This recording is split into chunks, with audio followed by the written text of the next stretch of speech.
আসসালামু আলাইকুম, welcome back to my channel. আমি আবারও একটি নতুন ভিডিও নিয়ে চলে এসেছি।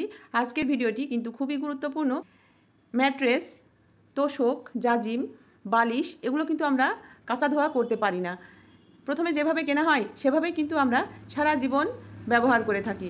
তো এক্ষেত্রে ময়লা তো হয়ই, পাশাপাশি অনেক রোগ জীবাণু কিন্তু বাসা বাঁধতে পারে।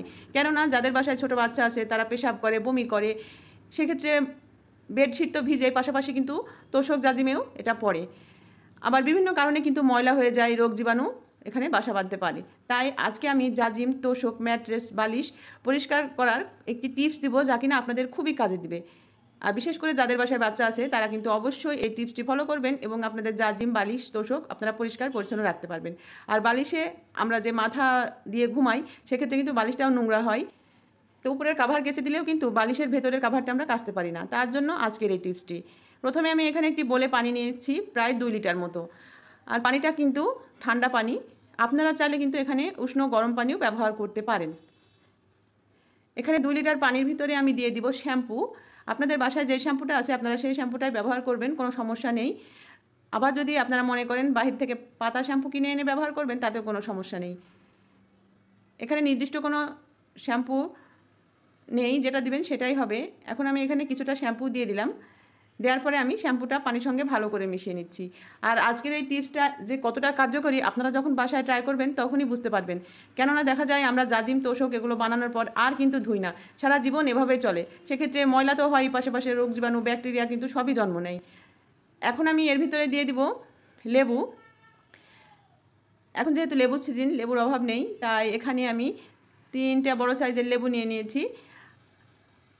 আর লাগবে ভিনেগার, কিন্তু এখানে আপনারা ভিনেগারটা অ্যাভয়েড করবেন, শুধু লেবু দিলেই চলবে। লেবুর পরিবর্তে ভিনেগার দিবেন। আমি আজকে ভিনেগার দিব না, শুধু লেবু দিয়েই পরিষ্কার করব। কেননা ভিনেগার দিলে অনেক সময় কালার ফেড হয়ে যায়, তাই আমি ভিনেগারটা অ্যাভয়েড করছি। এখানে আমি লেবুটা চিপে দিচ্ছি। এখন আমি এগুলো সম্পূর্ণ ভালোভাবে মিশিয়ে নিচ্ছি। নেওয়ার পরে বাসায় আপনাদের এরকম পুরনো টাওয়াল থাকবে। যদি পুরনো টাওয়াল না থাকে সেক্ষেত্রে আপনারা পুরনো কোনো গেঞ্জি কাপড় নিয়ে নেবেন। নিয়ে এটা এই পানির ভিতরে চুবিয়ে নেবেন এবং এটা দিয়েই পরিষ্কার করবেন জাজিম, তোশক, বালিশ। চলুন দেখা যাক কীভাবে এটা পরিষ্কার করা যায়। এখন আমি এই জাজিমটা উপরের ধুলোগুলো আস্তে আস্তে ঝেড়ে নিচ্ছি। কেননা আলগা ধুলো যেগুলো সেগুলো কিন্তু অবশ্যই ঝেড়ে নিতে হবে। কেননা এর উপরে পানি দিয়ে মুছলে কিন্তু সেটা আরও বসে যাবে। তাই আপনারা চেষ্টা করবেন ধুলোগুলো এভাবে ঝেড়ে নেওয়ার। আর আমরা তো বিছানায় যখন জাজিম, তোশক পাতি, ওর ওপরে দেখা যায় বেডশিট থাকে, তো বেডশিটটা তো আমরা ধুয়েই দিই, মাঝে মাঝেই ধুই। 1 সপ্তাহ পর পরই, 2 সপ্তাহ তো যাই না, কিন্তু এই যে জাজিমের যেই কাভারটা এটা কিন্তু ধুয়ে পরিষ্কার করা সম্ভব হয়ে ওঠে না।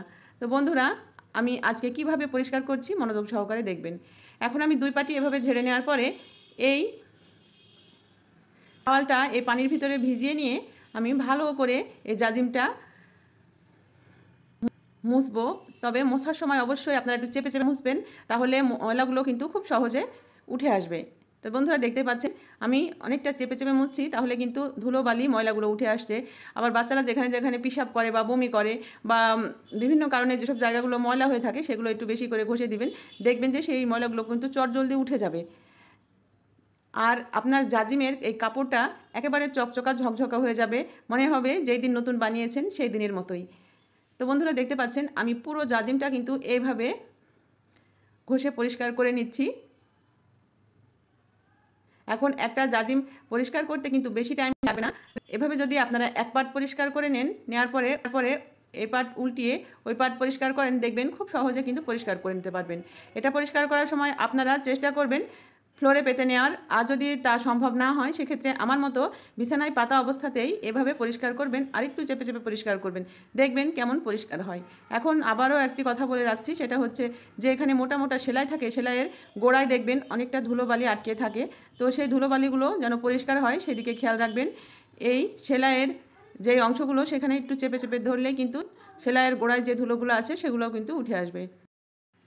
তাছাড়া এখানে শ্যাম্পু দেয়া আছে, পাশাপাশি লেবুর রস দেওয়ার কারণে এটা কিন্তু পরিষ্কার তো হবেই, পাশাপাশি রোগ জীবাণু কিন্তু দূর হবে।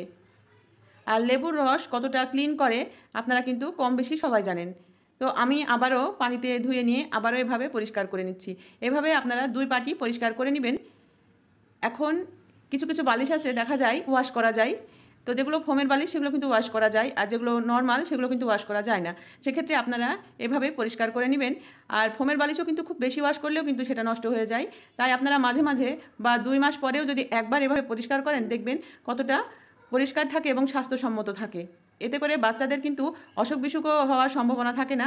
আর বিশেষ করে যাদের অ্যালার্জির সমস্যা আছে তাদের কিন্তু আর এই ধুলোবালিতে সমস্যা হবে না।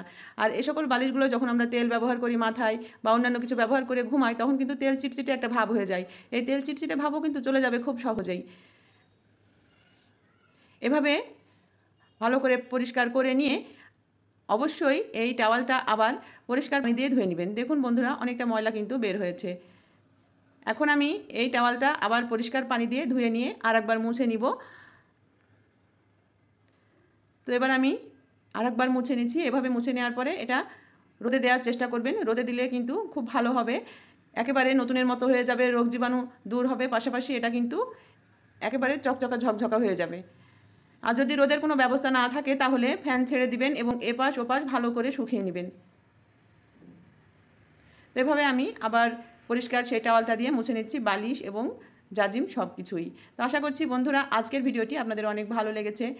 এটা কিন্তু অনেক কার্যকরী একটি টিপস। আপনারা এভাবে আপনাদের বাসার জাজিম তোশক বালিশ ম্যাট্রেস পরিষ্কার করে নিতে পারবেন। আজকের মতো এখানেই। সবাই ভালো থাকবেন, দেখা হবে পরবর্তী কোনো ভিডিওতে। সেই পর্যন্ত আল্লাহ হাফেজ, আসসালামু আলাইকুম।